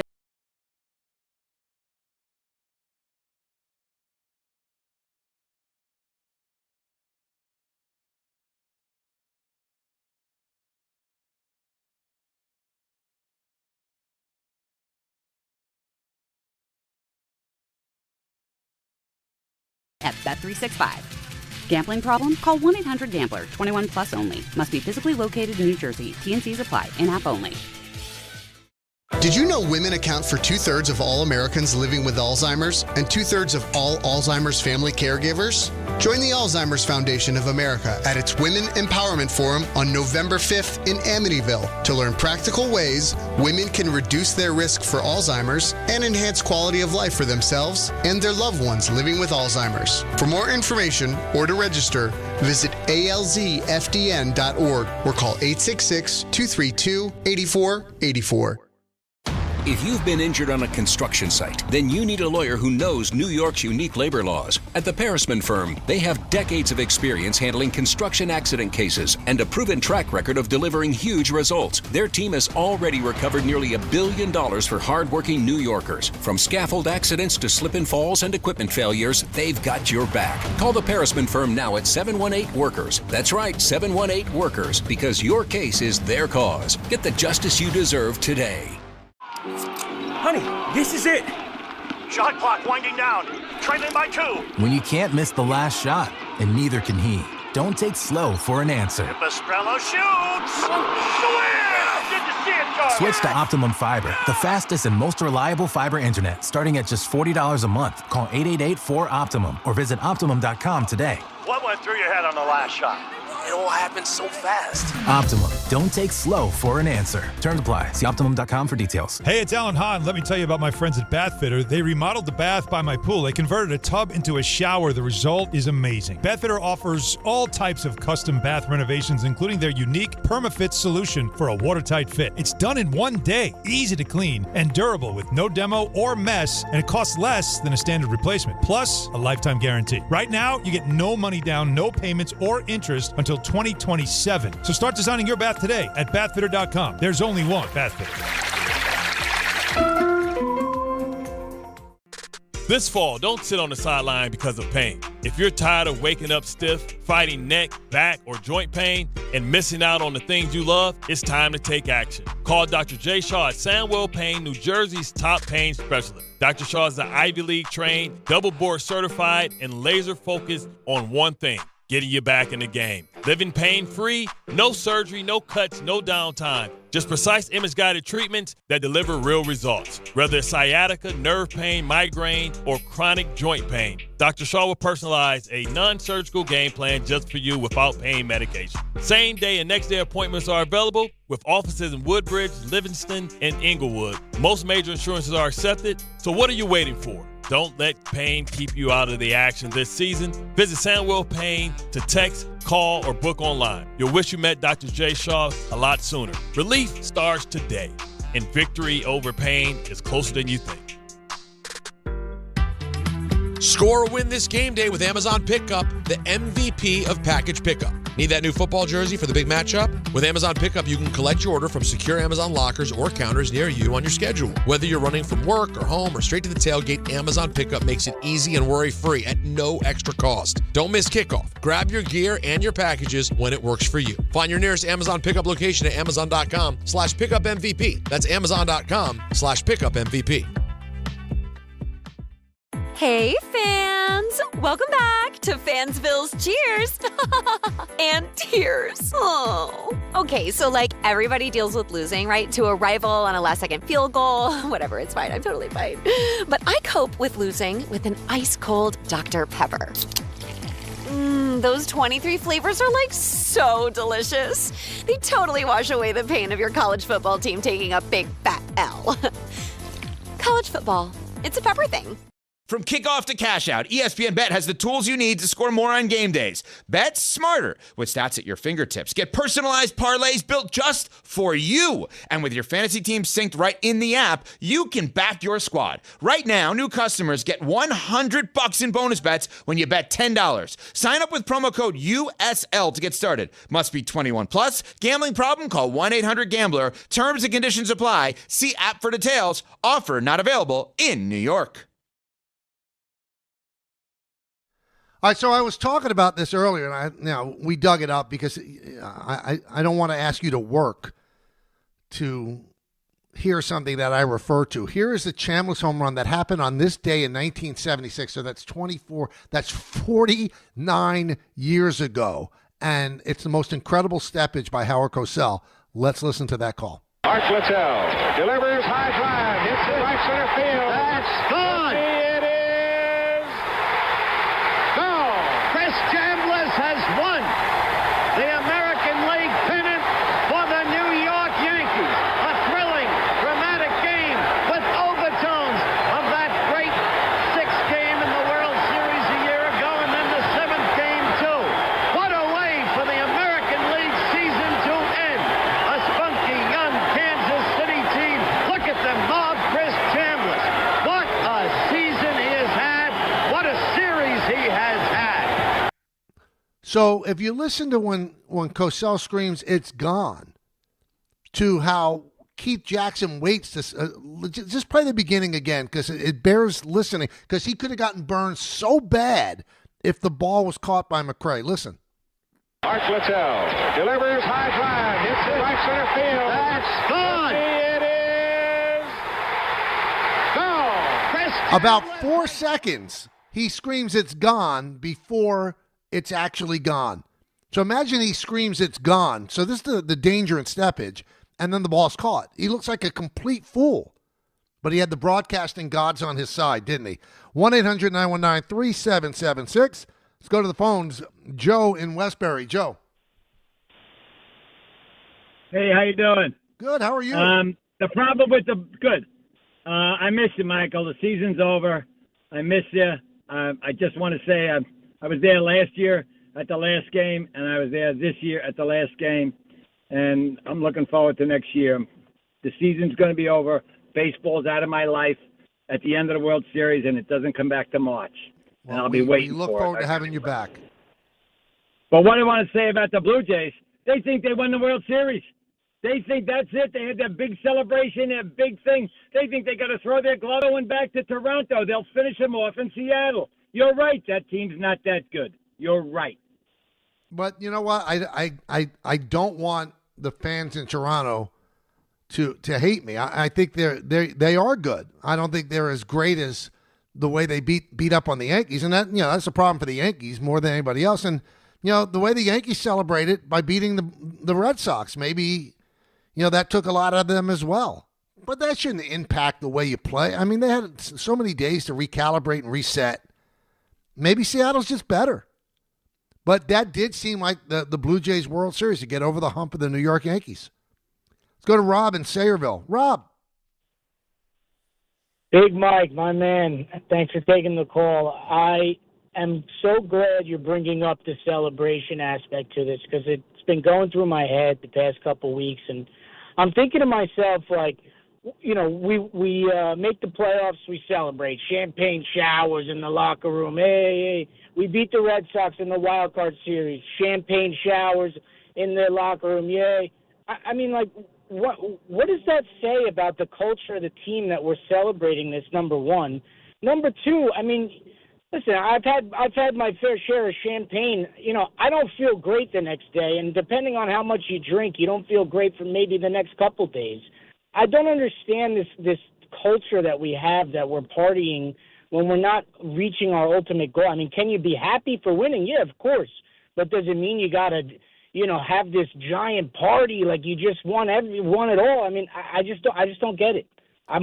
Well, I mean, when you say culture, it's not just the Yankees; it's the whole sport. The sport it's different than other sports because you could win a wild card game in the NFL and another playoff game in the NFL. You never see this sort of nonsense. You just don't. And it's not just that. The first 4 rounds in the NHL, never. NBA, never. You celebrate with the ultimate prize. And, in terms of like drinking champagne, most of the stuff is sprayed. I mean, they might drink some beer, but most of the stuff is sprayed. And I think it's beyond what we can appreciate because I've asked people about it. And I don't want to be the old guy on the lawn. I don't want to be that guy. I just think it's overkill.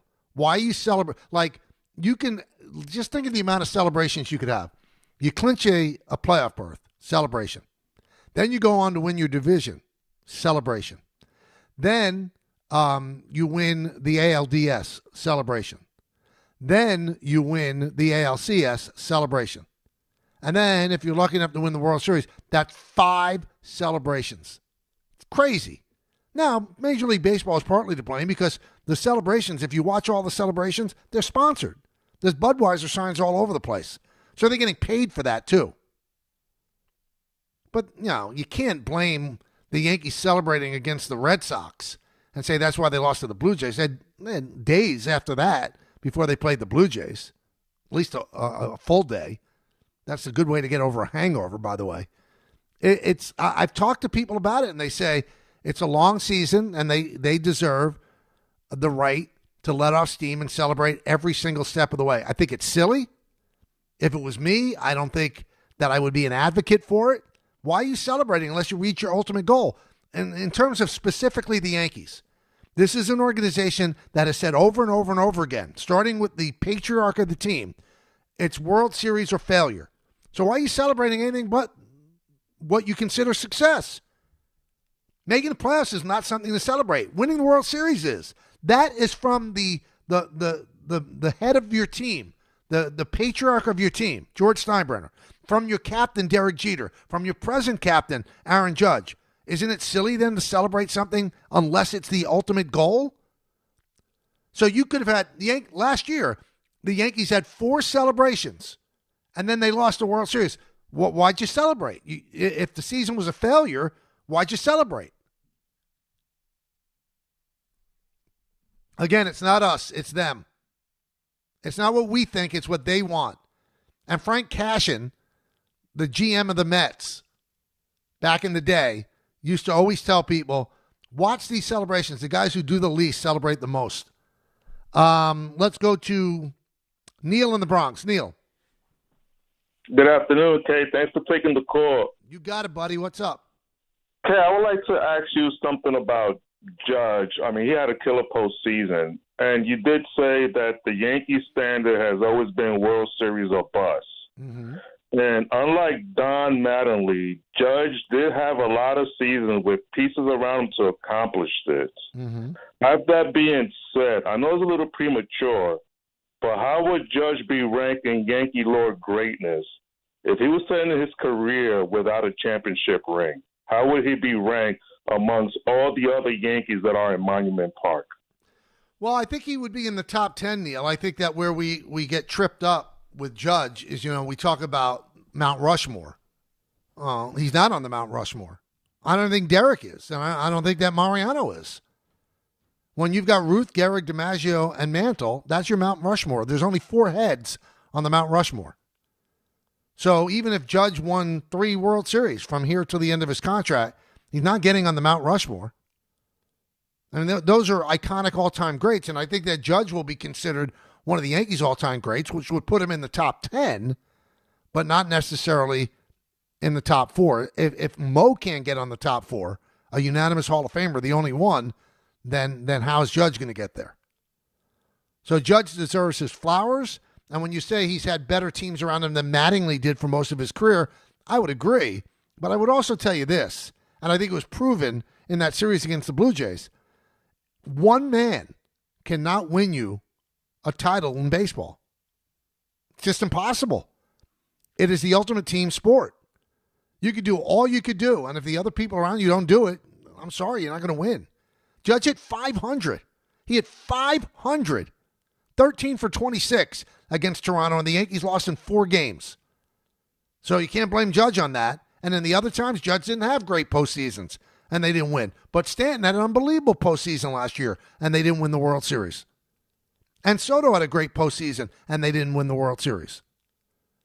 So I can't pin it on any one person. And Mattingly, the one year he made the postseason, 95, hit over 400 against Seattle, and they lost in 5 games. It's not a one-man sport. You have one great player in basketball. He can get you to the top of the mountain just on sheer will, on sheer talent. Baseball, you still, no matter how great you are, no matter how much you do, you are still one of 9. And you only come up 4 or 5 times a game. And to take the starch out of it, they can intentionally walk you and you can't even swing in the biggest moments of the game. So that's all things that you have to consider. So long answer to a short question, I don't think he gets onto the Mount Rushmore. He gets into the top 10. I think he's there right now. That's how great he's been. But Mount Rushmore, probably not. Not even probably not. FanDuel is getting you ready for kickoff with an offer that you don't want to miss. New customers can bet just $5 and get $300 in bonus bets if you win. Pick a bet $5, and if it wins, you'll unlock $300 in bonus bets to use all across the app. You can build parlays, bet player props, ride the live lines, whatever your style, FanDuel has you covered. Visit FanDuel.com/K to download the FanDuel app today and get started. 21 plus and physically present in New York. First online real money wager only. $5 first deposit required. Bonus issued as non-withdrawable bonus bets, which expire 7 days after receipt. Restrictions apply. See terms at sportsbook.fanduel.com. For help with a gambling problem, call 1-877-8-HOPE-NY or text HOPE-NY 467-369. Make cancer screening a part of your annual healthcare routine. New York Presbyterian offers a full range of cancer screenings, including lung, cervical, prostate, colorectal, breast, and more. Regular cancer screenings could save your life by detecting cancer at its earliest, most treatable stages. Screenings are available across New York City and Westchester. Learn more at nyp.org/cancer screening. Stay amazing. New York Presbyterian. There are a lot of reasons why people buy at Ramsey Mazda. It's their selection, it's their customer service, and it's their savings. Get 1.9% financing on a new Mazda 2025 CX-50 or lease for $219 for 36 months. Start shopping now at RamseyMazda.com. Choose wisely. Choose Ramsey Mazda. Call 833-853-2970 for lease details. VIN SN390557. MSRP $32,455. Zero security deposit. APR $17.48 per $1,000 financed. Ends 10/31/25. Hey, it's Alan Hahn. Let me tell you about my friends at Bath Fitter. They remodeled the bath by my pool. They converted a tub into a shower. The result is amazing. Bath Fitter offers all types of custom bath renovations, including their unique PermaFit solution for a watertight fit. It's done in one day, easy to clean, and durable with no demo or mess, and it costs less than a standard replacement. Plus, a lifetime guarantee. Right now, you get no money down, no payments or interest until 2027. So start designing your bath today at bathfitter.com. There's only one Bath Fitter. At Uline, they know firsthand the road to success is an uphill climb. Uline started in the family basement, and through hard work is now North America's most trusted shipping and industrial supplier. They get what it means to have the support of reliable, hardworking partners. So they keep 41,000 items ready to ship. Whether your company is still in a basement office or expanding cross-country, Uline will be there on your road to success. Visit uline.com. Every aspect of your business will operate better and faster with artificial intelligence. AI is a race, and companies that act first will win. Thrive Managed AI is your advantage over all your competitors. Thrive partners with you on a smart, secure AI strategy for your business. Then they deploy and manage it for you. Be first and win the race with Thrive Managed AI. Start with a complimentary strategy consultation at thrivenextgen.com/ESPN. That's thrivenextgen.com/ESPN. Getting the right mattress helps you sleep at night. Getting the right price helps you sleep even better. At PC Richard & Son, they don't just sell you a mattress.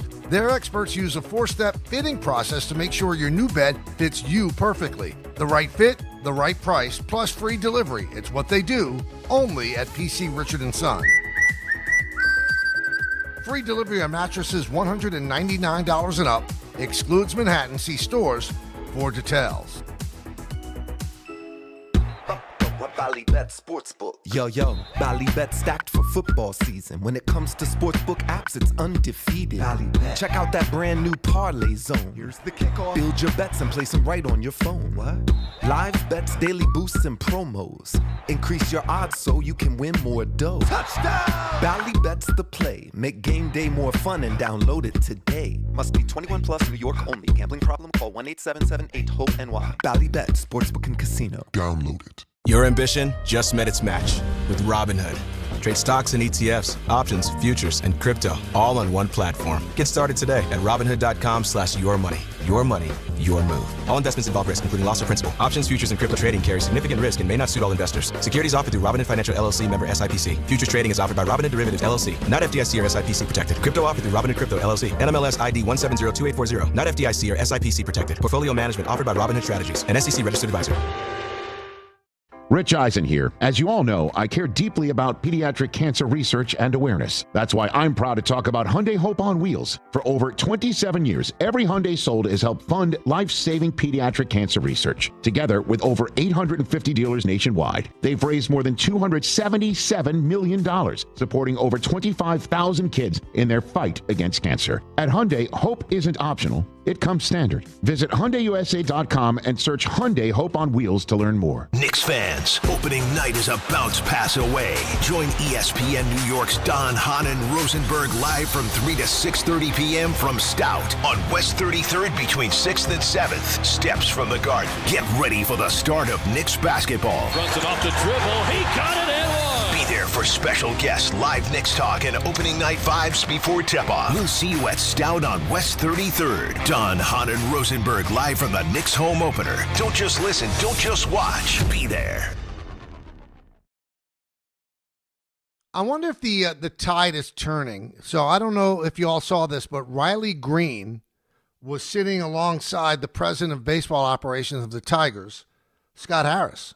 And Riley Green is a talented player who strikes out in an inordinate amount of times. And Riley Green said, nobody cares about my 200 or more strikeouts a year. To which Scott Harrison chimed in, I actually care a lot about those strikeouts. I just don't think that you can look the other way with strikeouts. Nothing good happens with strikeouts. And the nonsense that I hear when people say, well, you're not hitting to a double play. Talk about negativity. There's a lot of things you could do when you put the ball in play other than hit into a double play. You can move a runner. A ball could squeeze through the infield. You know who you let strike out 200 times? Guys that are going to hit you 50 home runs. So Judge and Stanton, they could strike out a lot. And Judge, by the way, still won the batting title. So we have no kick coming when it comes to Aaron Judge. But Anthony Volpe, striking out as much as he does, it's an absolute waste. He can't strike out that much. Jazz Chisholm striking out the way he does, you can't strike out that much. That's some of the stuff that has to change. Because I still believe in the power of the home run. And I still believe the team that hits the most home runs ends up winning. They do. They end up winning. They'll win series. They'll end up in the playoffs. The teams that hit the most home runs, the top two teams with the most home runs, the Yankees and the Dodgers, they made the playoffs. Yankees had tied with the Blue Jays, best record in the American League. The Dodgers are 3 wins away from going back to the World Series. So home runs are important. I don't deny that. Strikeouts are bad.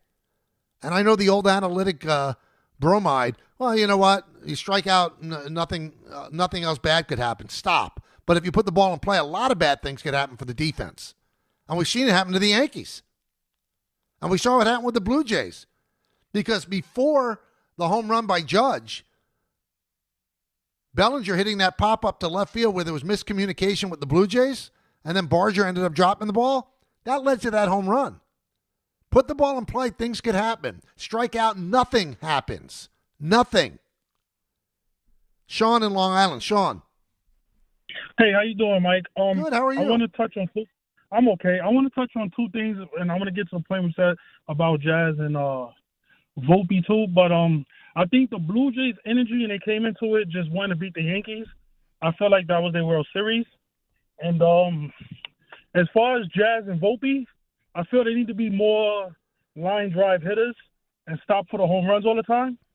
And there should only be about 3 or 4 guys on the Yankee team swinging for the fences, which is Judge, Stanton, Rice, and Bellinger's a great hitter, hitting home runs and singles. But with the speed of Jazz and Volpe, a walk is a double, possibly a triple. These guys should be hitting line drive, and their average will come up. How do you feel about that? Well, in a sense, I agree with you. In some ways, I don't. I believe the perfect player, to me, in this day and age, in terms of the approach to hitting, is Bellinger. Do what you want with the first 2 swings. The first 2 strikes, go and try to hit it onto the Grand Concourse, even if you're Chisholm or Volpe, because home runs are important. But there should be a 2-strike approach. I don't think there is. With Volpe, there wasn't, and with Jazz, there isn't. You can see how different the swing is by Bellinger when he's gotten 2 strikes. He has a 2-strike approach. And I'll repeat something that CeCe Sabathia said on one of our broadcasts this year. He said, I would love to pitch now because players don't have a 2-strike approach. He said, it's so easy to strike them out. That has to change. Wanting to hit home runs, that doesn't have to change. It should change with 2 strikes. The thing I worry about with Anthony Volpe, the first year he wanted to hit home runs. So he had a share of home runs and a low batting average and low on-base percentage. Then in 2024, he cut down on the home runs and tried to put the ball in play and get base hits, and he still was a low 200 hitter. Then he goes back to trying for the home run. He finished with 19 in the regular season, and he hit something like 205. And his on-base percentage is about 230. That's unacceptable. And when I look at the shortstops that could be available, you don't even think about Bo Bichette. Bo Bichette is a bad defender, and you're not going to invest 7 years in Bo Bichette. He's a bad defender. So don't get seduced by the numbers. I know he's a really good hitter. He's a bad defender. I don't think there's a lot out there that would entice the Yankees to dump Volpe over the side of the boat. So what they have to do, okay, it's spring training. Oswaldo Cabrera, you're healthy now. Caballero and Volpe, you're battling for the shortstop job. Go get it. See who wins.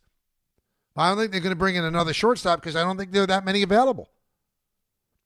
John in Washington. John. Hey, Michael. Thanks for having me on again. How you doing? Good. How are you, John? Good. I enjoyed calling you a few times this year. I think, as just as a fan, the Yankees gave us good moments and bad moments, and that's all part of being a fan.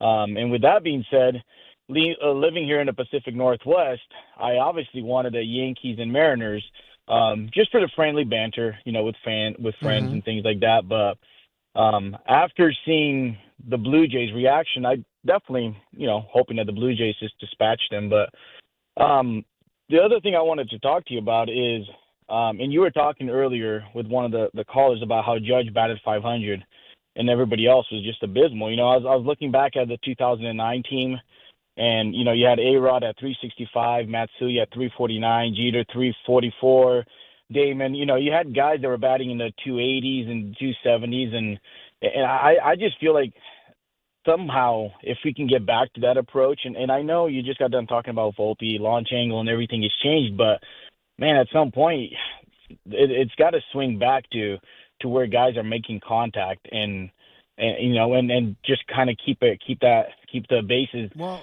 I don't know if it's going to swing back so much, John, and we're up against the clock. I thank you for the phone call. I look at it this way. You're comparing the 2009 Yankees. Don't compare with that team. That team is a really great team. I mean, look at the infield. It's one of the all-time great infields that you'll ever see. It just is. You got Teixeira, you got Cano, you got Jeter, you got A-Rod. It's an unbelievable team. Now, you know what changes things? Success. So the Blue Jays have a team that puts the ball in play. Maybe that changes people's ideas. Same thing with Milwaukee. Maybe that changes people's ideas. We'll see. We'll see who ends up on top. But maybe the Dodgers win another championship, and they're a big-time home run hitting team. So sports is a copycat situation. We'll see what team is successful, how they do it, and maybe that will follow suit. Thank you for the phone call. Thank you for the 2 hours, everybody. We certainly appreciate it. Can't do it without you. You are the great co-host. We'll be back again tomorrow at 1 o'clock. Coming up is Don Hahn and Rosenberg. In the words of Billy Joel, life is a series of hellos and goodbyes. I'm afraid it's time for goodbye again. See everybody. Have a great afternoon. Talk to you tomorrow at 1. John Ryan. Yeah, Dad. I think I